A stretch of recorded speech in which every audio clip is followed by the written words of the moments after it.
nice article in the Managing Madrid blog. Wonderful lads that do a great job there. And worth reading about that man there. Karim Benzema needs to rest, and the numbers reveal why. Times ended up almost looking like a 6-3-1. Some very good writing about that on the Managing Madrid website.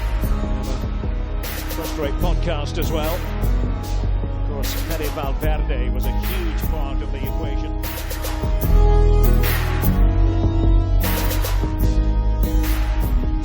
Hello and welcome to a December 30th edition of the Managing Madrid Podcast. We are here on a Friday night after Real Madrid beat Real Valladolid away from home in what was the first game back after the World Cup and also the last game of 2022. We are jumping into the new year with a W. Hope everyone stays safe during the new year and you guys are all healthy and you're doing well and you enjoy that victory. And it's a nice occasion too because we are getting Matt Wiltse back for the first time in a long time. I mean, you did appear, Matt, in a couple of podcasts during the World Cup to talk about Brazil. But this is just the first Real Madrid post-game show in I think 50 days or something, which is a long time in our world. So welcome back, Matt. Let's talk about this W. How you doing? Hey, Kiyan, doing well. Yeah, it's nice to be back. It's nice to have Real Madrid back. It feels like we're kind of reverting back to the norm here, and even some of the patterns you saw in this game, I thought were some of the same themes we've seen. And sometimes it just feels like when you're watching even some of these Premier League games from the weekend, even those games, it just feels like we picked up right where we left off. And so I enjoyed this one. I thought going into it, I kind of had like the TSFP guys ringing in my ear because they kept Phil Kitramilides kept talking about how Valladolid has the coldest stadium and that it's going to be December 30th when Real Madrid return at Valladolid, like something, it could be a banana peel. And you know what? It was a really tough game, but all in all, I think Real Madrid definitely deserved to win this game. Well, as Ewan McTeer pointed out in his post-game piece, the 3 questions and 3 answers, Real Madrid in their last 3 games against Real Valladolid have won by just a 1-0 margin. And so it's not, and honestly, I was trying to remind myself, like, where did we leave off again? And I remember, it was that game at Vallecas, which we were completely dominated against Rayo Vallecano when we lost that game. And you look at this game and you mentioned like recurring patterns and stuff. Yeah, it almost seemed like we kind of just took off where we left off. I know a lot of the discourse was like, okay, how will Real Madrid respond after the World Cup? We know about the all too familiar World Cup dip in form once players return. But also we're keeping an eye on the players who did not go to the World Cup and we were just curious to see like what would be the rhythm of Benzema and of Kroos and Alaba and these guys who did not go to the World Cup. But at the same time, like there was a combination of that, but also like some of the recurring patterns of the season, as you put it, missing some chances, some sloppy passes in transition, having difficulty breaking down defensive blocks, suffering in transition a little bit, conceding set piece headers, getting Courtois miracle saves to keep us in the game. Felt like this was kind of what was happening all season. And for now, we're first place with this win until Barca. We'll see what they do against Espanyol tomorrow. We can start from the beginning, Matt. We got the starting lineup a couple hours in advance, whatever it was. Militao, a late scratch before kickoff due to injury. So Rudiger steps in. Is this the lineup you kind of more or less expected for the first game back? Well, I think it was Alaba that stepped in, if I'm not mistaken. But either way, like I was just surprised Militao was starting because we have these 3 world-class center backs and they're kind of rotating. And given that Militao was the one guy that went deeper in the World Cup, I would have thought it would have just been Rudiger and Alaba anyways to start. So I don't. Did news come out? I don't know if I saw it. Was Militao injured or what? Do we know what happened? I haven't checked to see what the extent of the injury or what the diagnosis was. Just that he was injured, kind of last minute. Yeah. I mean, I don't know why. It's not that surprising. I don't know why he was starting in the first place. But I've seen, going back to some of these Premier League games, I mean, Perisic, who went all the way with Croatia, started for Tottenham, played a full 90 minutes. Like there's a lot of these guys out there. So I guess they're just throwing them, keeping their match rhythm going, and then maybe they'll get a break elsewhere in the season. But yeah, other than that, like I thought it was pretty standard. I guess you could say Vinicius Jr. also starting was maybe a little bit of a surprise, but other than that, I thought it was pretty standard. And I wanted to see Alaba, Kroos, and particularly Benzema. And I think you talked about themes. I think a theme that stood out in this one was the rust. Still a little bit of rust from Benzema. And I know I said at the start of the season, I'm not worried about it, and I'm still not worried about it. I think Benzema just needs to get match rhythm back. I think he needs continuity. If you think about it, Kiyan, he hasn't played like consistently since probably May. So that's almost 6 months. Like, of course, there's going to be rust. And so I think I don't think it's down to age or decline or anything like that. I just think he just needs to get match rhythm back. Give him 3, 4, 5 games. He got 2 goals today. That will help. But I think you saw it as early as the 9th minute. That one time, or actually, sorry, that was the Asensio miss. The 16th minute was when Benzema missed that one that Vinny kind of like pass shot and Messi parried it, and then Benzema right at the 6-yard box blasted it over. Like that last year, Benzema, every single day of the week, you bet your house that's a goal. So I think those types of things, that will iron itself out. I don't think it's down to decline or anything like that. Like I just think give Benzema a little time and he'll be back. These 2 goals today will definitely do his confidence some good. That one was a crazy miss, especially because like on the replay, I was expecting maybe it got deflected, something happened, but it looked like he just kind of leaned back when he was shooting it. And it was a shocking miss. And honestly, I feel a little bit silly sitting here and saying Benzema had a poor game when he scored the 2 goals of the game. He scored a brace to win it. I guess that's just the reality. I feel like pretty much there was that really, really nice cut-in and far post curler shot that he had before he scores the penalty.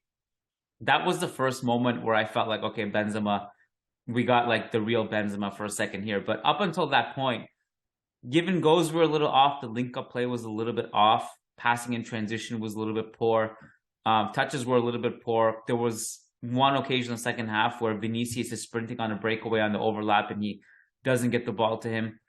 But I am not worried about him. And look, I made up my mind going into this game that I'm going to expect some rust. And now that, like, you know, if you logically think about it, Matt, the players in the World Cup, maybe they're more tired or whatever, but they're also in more match rhythm than the players who did not go to the World Cup. And in a lot of ways, I feel like this game in particular may have been more difficult to play than like an opening season game, for example, like the first game of the season. And I say that because at least in the first game of the season, you're playing preseason games. You have some kind of match rhythm. This was just like cold turkey. You took a month off. You're just playing these scrimmages with the teammates who stayed behind. You had those closed door friendlies, I think an hour each against some La Liga teams. So I think it was a difficult thing to just get back and pick up the pace just like that. And I think the troubling thing with Benzema, or at least the struggle with him, has been that it's been a lot of start, stop with him. He hasn't had the momentum, the string of games to get himself into rhythm. Every time he's come back and he struggled, we keep saying like, we're not worried. Just give him some time, a block of matches to get going. And I think the great thing about today was that he scored 2 goals from a quote unquote poor game, and that's always a good sign for me. I was like, and we can jump around all over the place in this game, but there were a couple of players who did not go to the World Cup who I actually was impressed with. I think Ceballos had a pretty solid first half. Nearly had an assist with a great turn. His pressure, his energy was good as it always is. Kroos in this game, and I don't know if I think you kind of classify this, I do anyway, as a quiet Kroos game. He just goes about his business, plays in the anchor role today, and don't get me wrong, I actually thought defensively, the positioning and the coverage of that zone 14 for us defensively was a little bit wonky and jaded, and we were letting free runners at the top of the box. Even when Camavinga came in, and Camavinga's a big storyline this game, he had a really good game off the bench.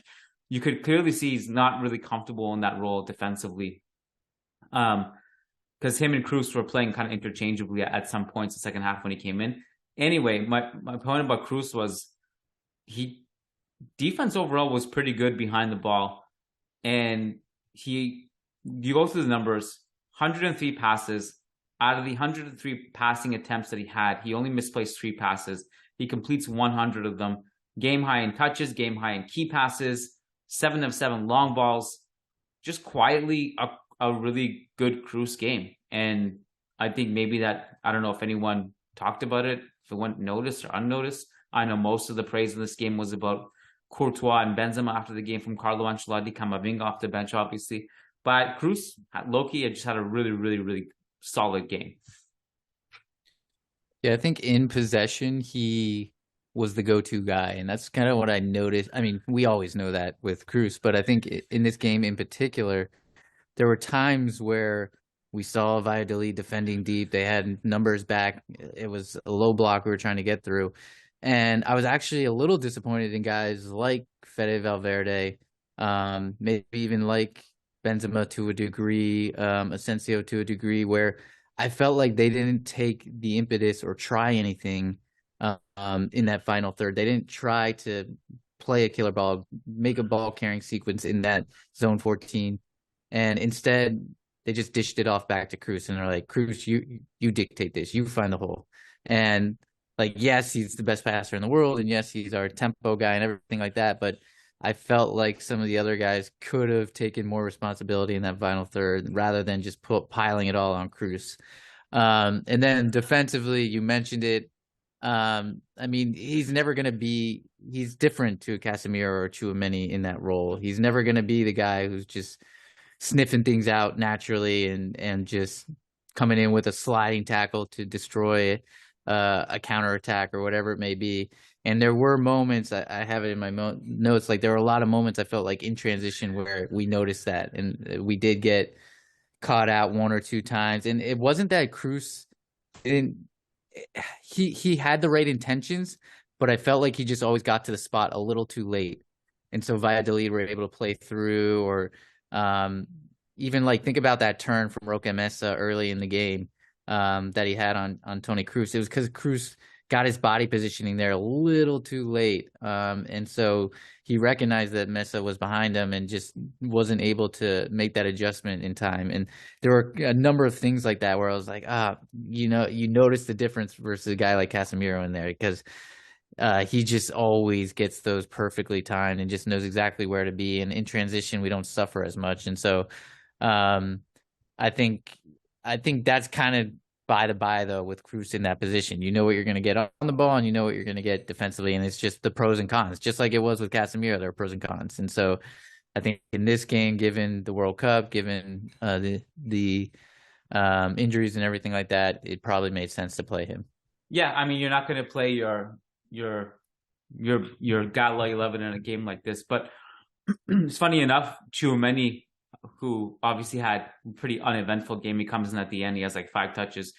One of his first touches was a tackle right in front of Real Madrid's box, and you can kind of see what he brings to the table in those situations. You touched on a point there, and you mentioned Fede Valverde. He was definitely one that I was underwhelmed with. Again, going into this game, I was pretty accepting of the fact that I think we were going to have poor performances from certain players, and I was okay with that given the situation. But Fede was poor. And I'd also say, like, I'm going back to my notes now. Fede, the first note I have on him is in the 25th minute. He makes an excellent pass and move sequence in the right half space. He's called incorrectly for offside. And then he has another one of those in the first half. But he only appeared like twice there by my notes. And both times he gave Valladolid problems. And I just feel like we didn't get enough of it. And we didn't get enough of the right side in particular. And Asensio was not too involved. Everything, you mentioned everything going through Kroos, but everything was also going through Vinicius on that left side. And I think there was too much burden on Vinicius in this game, as has been the case so many times this season with Benzema's injuries. There's just a lot on his shoulders to create. He has no space to work with. There's multiple defenders marking him. And I actually thought he did well. And I also just want to point out, I will take no Vinicius slander in a game like this. thought he was great again. And maybe there's people complaining about like, oh, he should have passed here, or he should have done this, or he should have scored. He didn't have an assist. He didn't have a goal. The guy was just going at Valladolid's wingbacks all game. If you look at his heat map, I didn't check it by the end of the game. If you look at his heat map at the end of the first half, it's just a giant ball inside of Valladolid's box. Like he's getting into the box over and over and over and over again.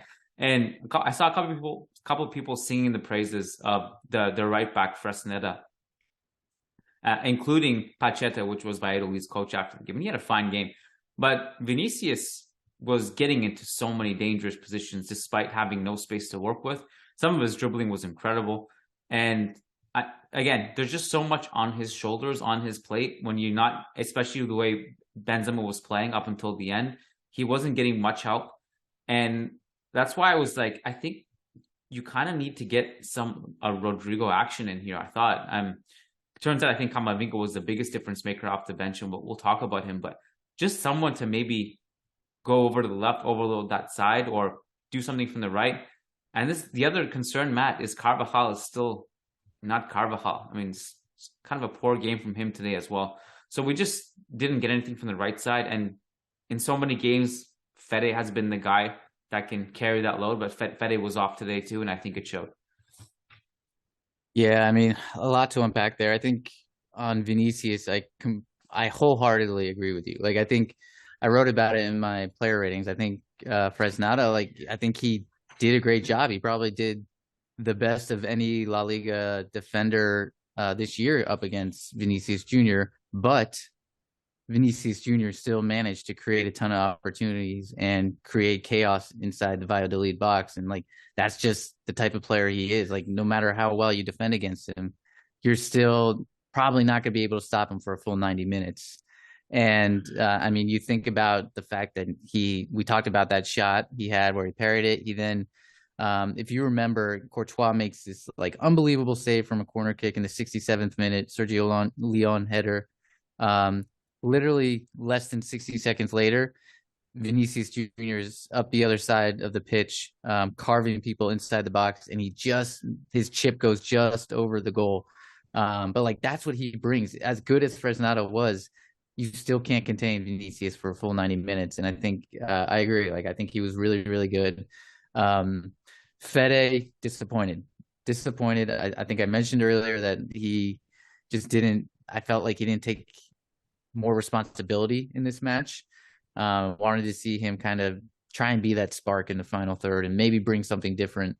And we see when he and Asensio play together, one of the tactical kind of tweaks Ancelotti likes to have them do is do that interchange and get Asensio some time in the middle and Fede get back out wide.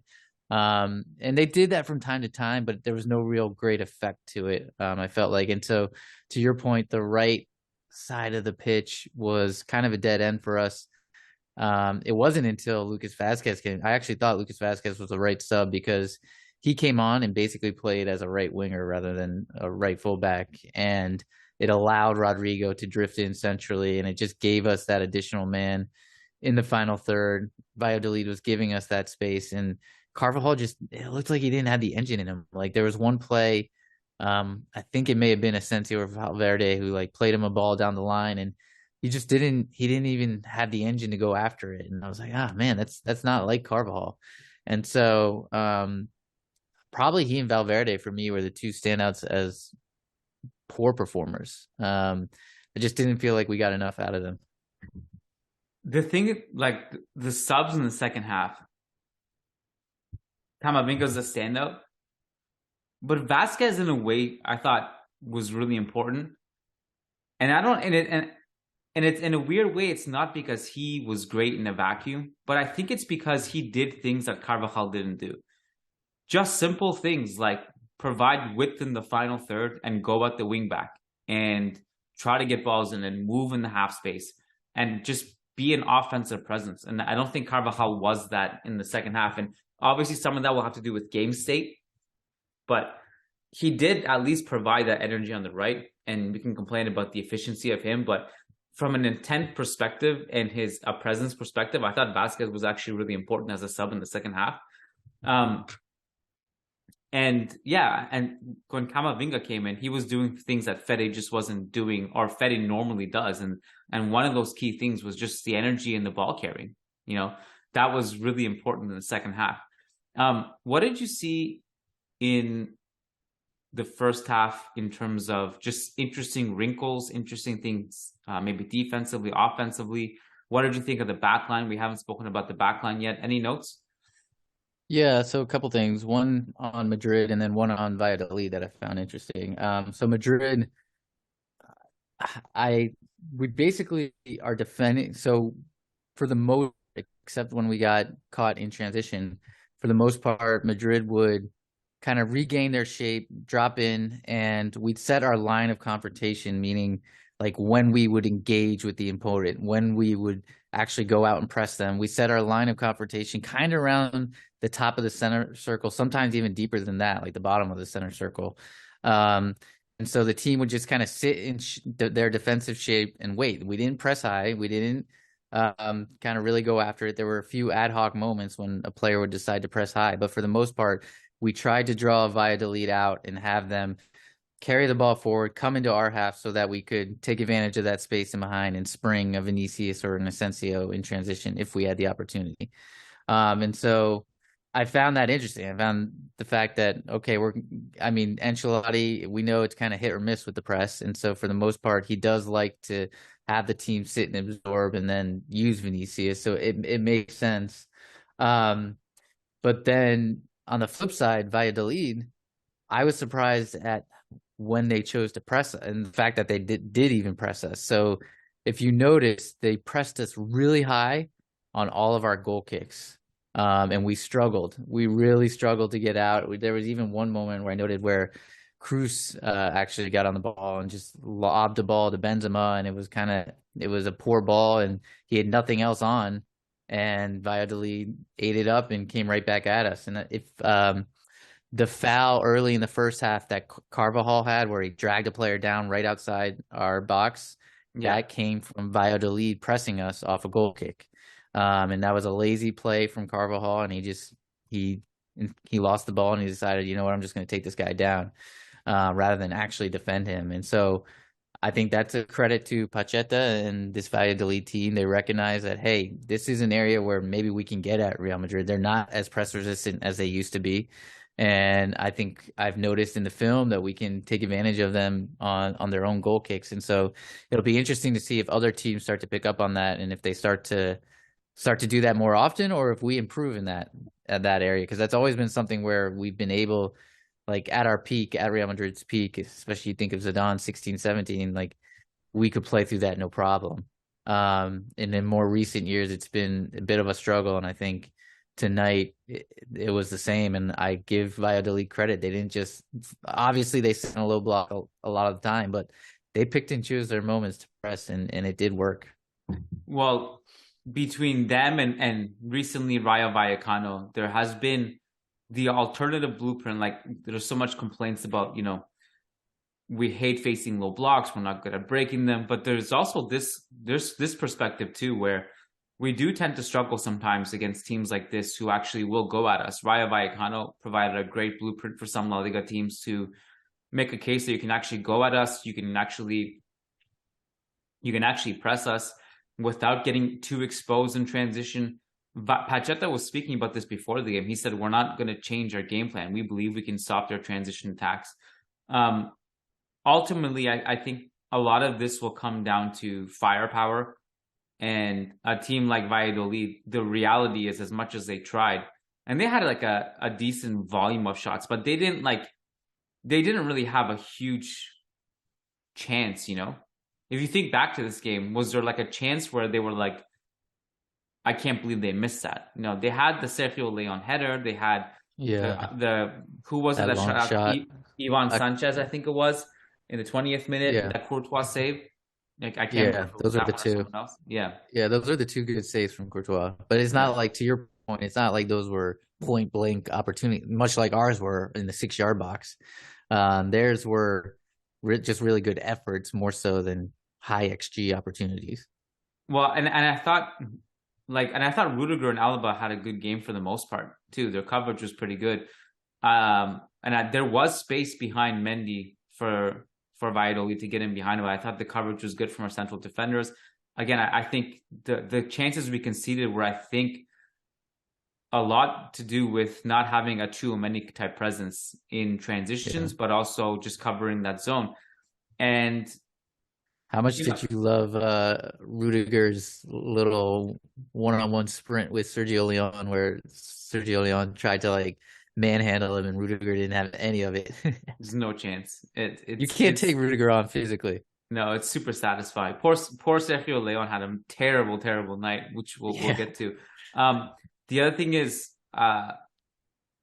for all this poor performance type of thing, I think it's safe to say we thoroughly deserve this victory by the end of it. I mean, I think Valladolid did do a decent job for the most part to limit clear-cut chances in open play, or at least a large volume of them. But we still got to our spots. We had the Rudiger far post at the header in the first half. We had the Benzema pretty much open net miss in the first half. We had a penalty that could have gone our way, which we didn't get a call in the first half. That's 3 big chances there. Then in the second half, we obviously we took over at the end. But yeah, what were you going to ask? No, I was just going to say, because I was looking at this earlier. I mean, if you just look at it from the XG perspective, like you take out the penalty. So overall, our XG was 2.53 versus Valladolid 0.54. But if you take out the penalty, we're closer to like a 1.5, 1.6. And still, that tells you right there, regardless, the penalty was fully deserved. So I don't think you should take it out. You could argue there should have been another penalty, but that tells you, like, this, as much as people may want to say that this was a poor performance, and if we went on to draw this game, like it looked like we may have in the 80th minute, if we went on to draw this game, like there would have been uproar. But in reality, we would have won this. We would win this game 9 times out of 10, and we deserved to win this game. And I didn't think it was a poor performance. I think you had individual poor performances and some rust sprinkled in, which we've talked about, but collectively we did enough and you had those moments from Vinicius, from Ceballos, that turn in the box that you mentioned, the handball calls. Like, we'd had enough moments where we did enough to see this over the edge and definitely deserved it. The thing is, like, you see a lot of takes like, oh, if Real Madrid plays this way against Liverpool or this, they're going to lose. Like, we can't just keep doing this after every game. Like, how many times have the bottom line is you just need to win these games. That's it. It's a tough stadium to play for Real Madrid. It's a tough grind out league, week in, week out. The first game back after the World Cup. You just got to grind it out sometimes, and you do that. And, I just don't like when we go to those places. We do this before every time we win the Champions League. There's conversations like this. If we play like this against this team, that's just how it works. Everyone raises their game. They lower their game. There's rotations. There's injuries. Momentum shifts game to game, week to week. You just need to get the W, and they did that. And it was a solid performance. And they did a good job of limiting chances, and they scored 2 goals, and they probably could have scored more. But 2-0, I think, is a deserved result. I don't like, we can spend like maybe maximum 3 minutes talking about it. It's just kind of weird to me that the dialogue and discourse over that handball and handballs in general is so crazy. On one level, I get it, because I think handballs are the hardest call in football. It's open to interpretation. There's different interpretations based on the referee you get. Sometimes it goes to VAR, sometimes it doesn't. The first half one went to VAR or didn't go to VAR, and the second one did. Then there's this outrage. Sergio Leon loses his mind. And when you look at it, like, technically, I think it's the correct call. So I'm just not sure, like, why Valladolid went into that complete meltdown mode. And I think that was to their detriment. Yeah, and I mean, you're not from a Valladolid perspective. What if Benzema misses that penalty, or what if you could still nick one last opportunity in the final minutes of the game, and you need your striker Sergio Leon there? Like, it was really daft from him to do that. And to your point, yeah, it was a nailed on penalty. There was arguably one earlier. I think the images revealed afterwards that it probably wasn't a penalty, but still, there was some debate around that, and you just, when it goes to VAR, it's hard. I mean, with Spanish referees, I can't say this, but it's hard to deny that. Like, the images are there, so yeah, I just think from a Valladolid perspective, really, and from a Sergio Leon perspective, who was their most dangerous player, who was the one guy that they could probably rely on for anything in transition or to just kind of pull something out of the bag. And it was really, really daft. And I think, yeah, you just can't, especially when that type of team, when you're fighting for every single point and you're working to get something against Real Madrid, like, you can't leave it to that chance. Yeah, and look, there's bad calls all the time in La Liga. There's bad calls by VAR, bad calls by the referee. And so I'm not going to say that every call is perfect or whatever. Of course not. But definitely in that one, like, the Valladolid really did themselves a disservice by melting down in that situation. The other thing I've been thinking about, though, is that, like, we can talk about what's the rule and what should be the rule. Like, if you want to get into that debate. By the rule, the way it was explained is that the arm is out, makes contact with the ball, changes the trajectory of the ball. Penalty. Easy. I don't know if there's a way to be lenient with, because I don't think Javi Sanchez has any idea what's going on, where the ball is, where his hand is. He's just jumping for a header. And I do kind of wonder, like, is there a way to make those situations less harsh for the defensive team? You know, if you're going up, you have no idea where your hand is, you have no idea where the ball is. It's not intentional. I don't know. I had seen someone suggest to me at one point, I forget who it was, that maybe we should just do what basketball does. Basketball, if the ball hits someone's foot, no matter if it's intentional or not, the game stops, and we put the ball down, and then we bring it back in. There's no one, and I don't know if that's a solution or not, because my point is that so much of this is still open to interpretation. The handball rule is not consistently called. Case in point, we saw in the first half or second half. We've seen it in different games in La Liga, be that exact thing being called, sometimes not being called. And I just wonder if there's a way to just, no matter how you spin it, the handball is the hardest one, because it's still, no matter what you do, open to interpretation, unless you just literally say, okay, it doesn't matter what the intent was, what the trajectory was. If it hits the hand, we stop the play. Now it becomes complicated if it's a penalty kick. And then that begs a whole different philosophical question. Should every call in the box be a handball, should be a penalty? Maybe you just put the ball down and have a free kick. I don't know. Just kind of brainstorming here. This has been on my mind for a long time. I don't know what the solution is. Yeah, I think it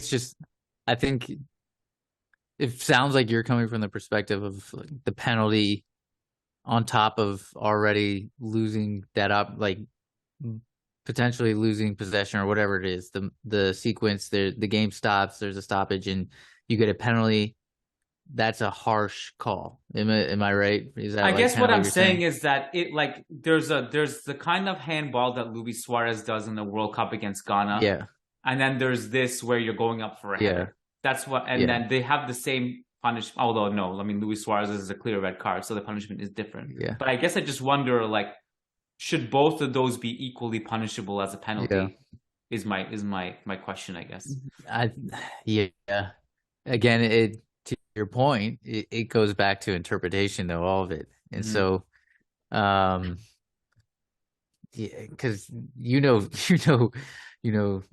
the players in the game, like, eventually people will find ways to make it look like, or deceive the referee on him. Like, if you start to change the interpretation to be, like, extra deliberate versus not, guys will find ways to, like, make it look like they weren't deliberate when they were. It's the hardest rule in football, in my opinion. It's the hardest one to get it. Yeah, I agree. Come up with a good solution.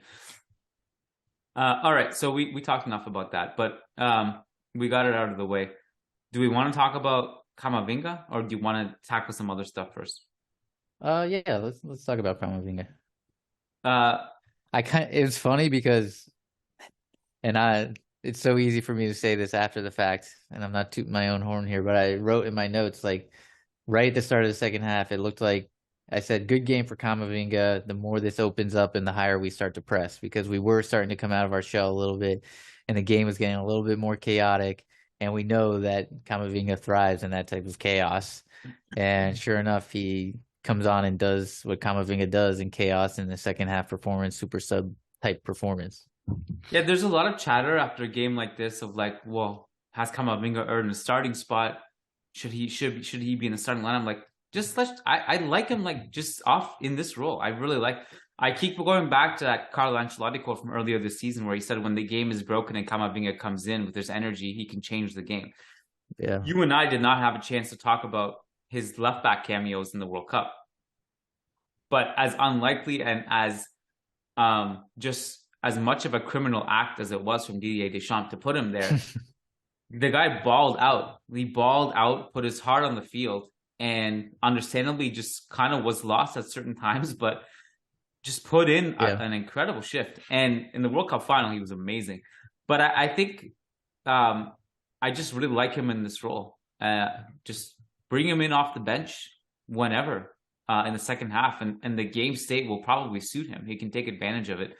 The assist he had, Matt, and we can go back before the assist. He was just doing things. He was carrying the ball. His passes were tidy. He was trying to look vertical. By the time he gets the assist for the second goal, and this is obviously Fresneda, who we spoke about earlier in the podcast, who did a decent job on Vinicius. He looks like a turtle in a quicksand, like trying to catch up to Camavinga. And Camavinga looks like he has a speed boost. Like it's not even close. It's ridiculous. Yeah. Give and go with Modric and just gets goal side of Fresneda and just torches him. And it's a great game for the Camavinga agenda.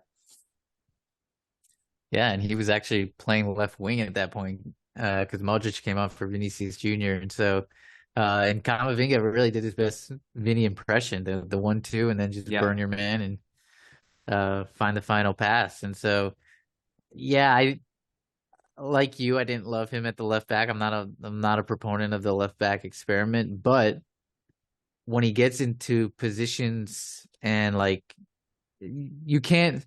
Like, we know we can't think of the game just strictly in positions. Oh, I'm a left back, or like that's so I do these functions. No, like when he got into positions or spaces within the field that he normally occupies, that's when he did really well in the final. And that's when he really did well in the one game he played, the third round game. Because he was occupying positions he normally feels comfortable in and does well in, and like dribbling from deeper positions, beating three guys, breaking lines, ball carrying. Like that's what he does with Real Madrid and in his kind of natural habitat, we could call it. And so it's not that he should now play left back or excels there. No, he excels in certain spaces. And so in order to optimize him, like you got to put him in the right spot and the right context, right? Game state, as you mentioned, like, and as Carlo said, he thrives when the game is kind of going back and forth. It's chaotic and there are some tired legs in there. That's when he can come in and do his damage. And so I personally haven't seen enough from him. Like, I don't think his game is well-rounded enough at this point to be a starter, to take it off a guy like Kroos, Modric, or Tchouaméni. And so right now, I'm like you. I really like him in this role, and I think I know he's recently came out and said he doesn't want to be a super sub all his life, and he won't be.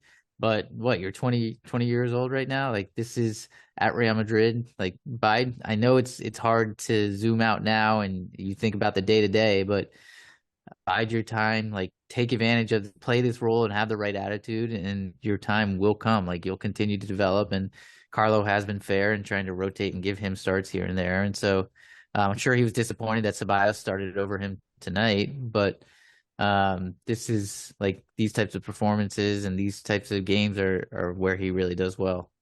Yeah, I just love him in this role. It's not to say he can't be a good starter. It just means that right now this role really suits him. Like it's really good, and it helps the team, and I think it actually helps him too. It puts less pressure on him, and it also, the game state suits him. And quite frankly, if I was a Real Madrid player, I'd actually probably convince myself that I'd rather come in off the bench, because no matter who comes in off the bench, they seem to be game changers. The game state always suits the bench mob. That was the case in the Champions League run last season too. I kind of want to just be a bench player if I was a Real Madrid player. Not like a Mariano bench player, but like a Camavinga bench player. Yeah.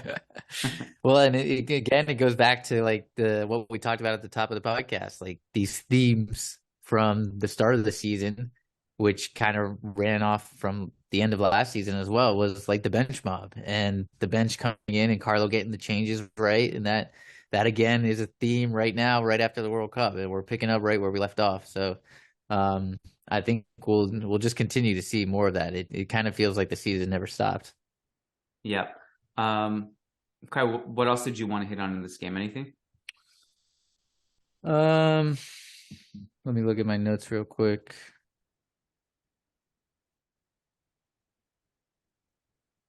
I think we do. I know we kind of mentioned him, but Thibaut Courtois, like those two saves were huge. It good for him to finally get a clean sheet. I mean, in a deviation from themes, we finally get a La Liga clean sheet, so that was huge. I'm sure it's happy for him, and maybe this will start a run now in La Liga. And I mean, those saves were fundamental to that. I don't know if we really talked about Asensio that much, but I thought kind of like Ceballos, he had a better first half than second half.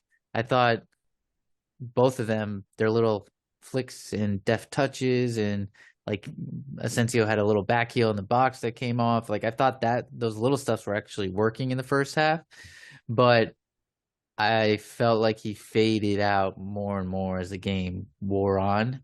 And for me, he just didn't, like, if you're fighting tooth and nail, one, for that renewal, and two, for that spot with Rodrigo, you got to see more. You got to see more from him. And I felt like we didn't get much tonight. Yeah, I thought we didn't get enough from him. And I guess he was like probably slightly better than Fede, maybe, if you want to put it that way. But there wasn't enough going through that side. It just wasn't eventful enough, and I just think you needed more.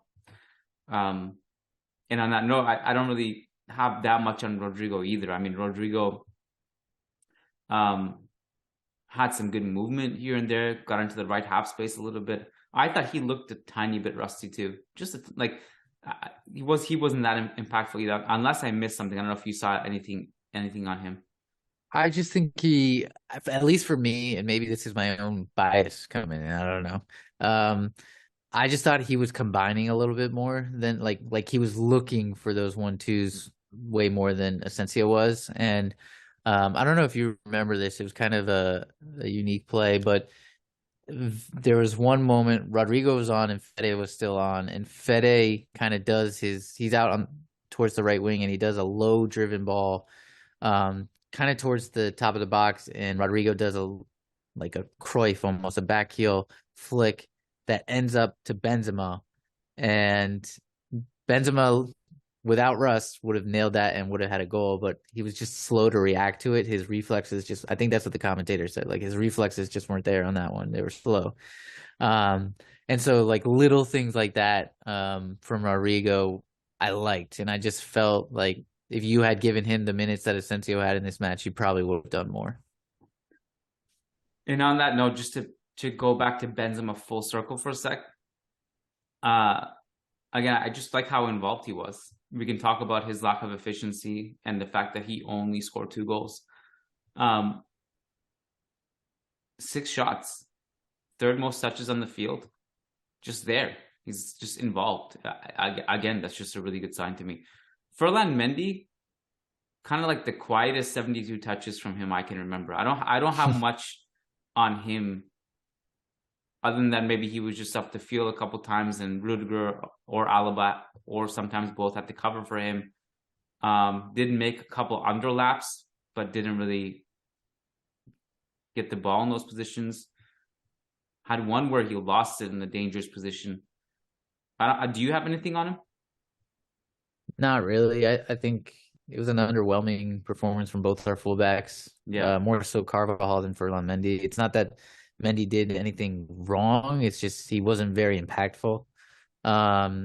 He did have an early like 1-2 where he kind of did an underlap, and I was like, oh, okay, here we're seeing more from Mendy in the offensive third. He's combining well today. Maybe we'll see that, but nothing else really materialized from him in the game. So it was short-lived early on in the game, but that was about it. Yeah. Well, I'm cooked, Matt. I'm ready to pass out. Got a late night ahead of me and an early morning, so I'm happy to wrap it here. Happy New Year, buddy. I'm really glad to get you back for one last pod to round out the new year. Hope are you guys doing anything for New Year's or just chilling with the baby? It's actually going to be parents' first night out. Okay. In 3 months. So right. we have a babysitter. He's like I told you before the pod, he's going to bed earlier now, so we hopefully should be asleep the whole time we're gone for a couple of hours. And one of our friends is doing like a murder mystery party where everyone has been assigned a character and everything like that. So we're doing that, so I'm excited for him. Looking forward to it. It'll be nice to be a human again. All right. Matt Wiltse back into the wild after three months of just being a dad to a newborn and not sleeping. Have fun, man. That's awesome. I guess just to extend the well wishes to our listeners, thank you for bearing with us for an incredible 2022. And not necessarily because of what we did, but just because of what Real Madrid did. It was an incredible Champions League run, one of the most memorable seasons of our lives. We were lucky to see it up close in person and just had a ball covering it and had a ball just interacting with you guys. We grew tremendously thanks to you guys. It's a big family now. The family is extended quite large. It's a big circle. We have Discord now. You guys should get in on that action if you haven't already. And I guess our next podcast will be, what's New Year's? Sunday? New Year's Day, Sunday? Yes. Yeah, we're not recording on Sunday, but I think Lucas and I will do something on January 2nd, and then we got the game on January 3rd. And so we'll be back in a couple of days. Not that dramatic, but yeah, just be safe, everyone. Thanks for listening. Thank you, Matt. Take care. Talk soon. Thanks, Kiyan. Happy New Year. All right, guys, wanted to give a quick shout out to our patrons over on patreon.com/Managing Madrid, and specifically a shout out to our $10 plus patrons, because if you pledge $10 or more, you get a specific shout out on the podcast in addition to getting guaranteed responses to your questions. So shout out to these $10 plus patrons: Brandon Alvarez, Willie Reed, Will Sousa, Wei Paring, Tobias Arroyo Botcher, Talib Salhab, Tahmid Kalam, Sujai Wani, Sumanshu Singh, Sheikh Hatiri, Shamil, Shabaz Sharapov, Sergio Arispe, Santos Solorzano, Samuli Justin, Samir Z, Said Mahad, Sai Mohan Sasi Kumar, Rodrigo Balmaceda, Rishi D, Phoenix, Peter Powell, Patrick Odayafati, Oscar Barrera, Paulo Fierro, Nico Laxo, Nicholas Moeller, Nick Ribeiro, Mowgli, MJ Diego, Michael Zinberg, Marin Myrtle, Martin Ridman, Magnus Lext, Logan Stahl, Leon Stavronakis, Kunal Tilakar, Crystal Glass, Kevin Rivera, Jose Cruz, John Fernandez, Jason Fitz, Ian Marley, Graham Gerard, Gary Kohut, Frederick Rantakiro, Frederick Sundros, Faisal Hamdan, S.A. Davisito, Eloy Enriquez, Edward Sossman, Daniel Williams, Con P, Christian Toff, Christian Acosta, Charles Williams, Brendan Powers, Brandon Stevens, Ashik Bashar, Arnab Mukherjee, Armand Gashi, Armando L, Anirudh Singh, Ananya Kumar, Al, Azaz Hussein, Adrian Rios, Adar Zalukovic, Adam Dorsey, Varun, Fabian Moreno, and Daniel Smith. Thank you so much, guys. We love you so much. Appreciate you. And Hala Madrid.